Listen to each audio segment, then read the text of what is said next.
Hello po, magandang umaga po sa inyo. So, andito po kami sa binebentang fish pond. So, from here, ito po yung access road, papunta po sa Barangay Road.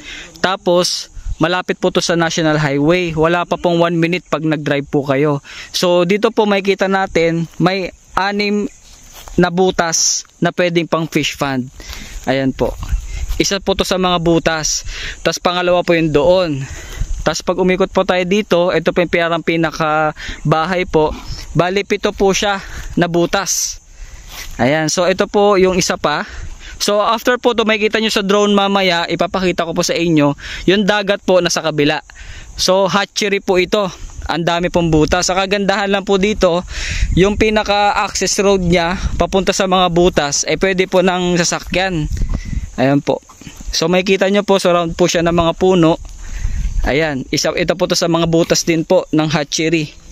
So ililibot ko po kayo hanggang doon sa kabila para makita nyo po yung pinaka buod niya. So ito pa po, may butas pa po dito na isa. Naghahanap din po kayo ng ganito. Tapos ito dire-diretso po. Ayan po.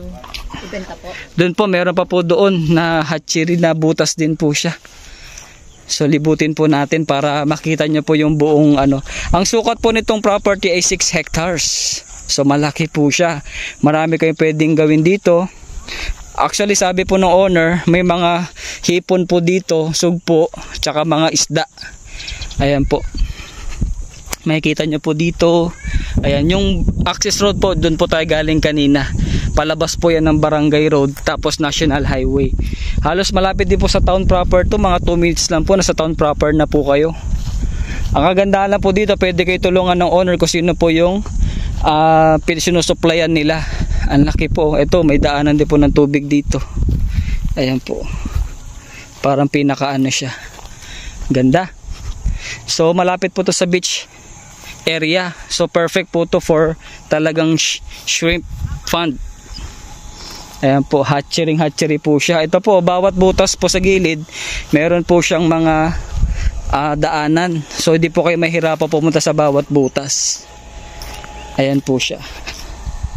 Ayan po, may mga gumagalaw doon, mukhang may isda. Ayan, ganda po. Ayan. So from here po makikita nyo, ayan, may mga butas-butas po siya. So sa drone mamaya makikita nyo po siya kung gaano kalaki, at the same time kung paano po yung itsura ng bawat butas, at para makita nyo rin po yung beach area. So yun lamang po, pa-play ko na po yung drone footage. Salamat po.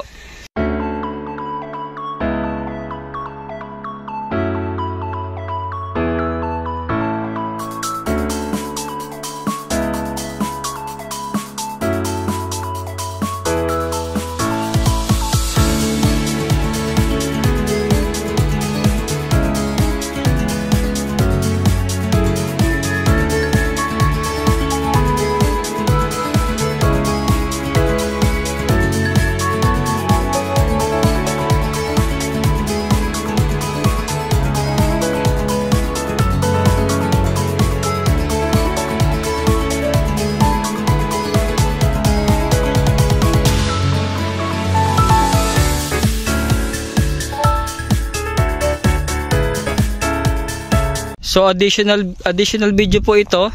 Check po natin pinaka corner dito sa dulo. So yung dagat po nandoon, malapit na po yan. So sabi po nila dito sa left side na to, may mga tilapia saka crabs. Yan po. So right now may mga buhay pa po dito na pwedeng kunin. Ayan po. Doon tayo sa pinaka corner. May napapansin po kasi ako tubo doon. So ayun po, parang meron doong parang lagusan ng tubig, padagat na po yan. Makikita nyo naman po sa drone mamaya. Ayan po. Ang laki po nito, siguro mga 3 meters po ang wide nito. Ayan po siya. Ito may daanan siya, oh. May mga tubo-tubo. Ayan po. Ayan. Meron daw po mga isda dyan.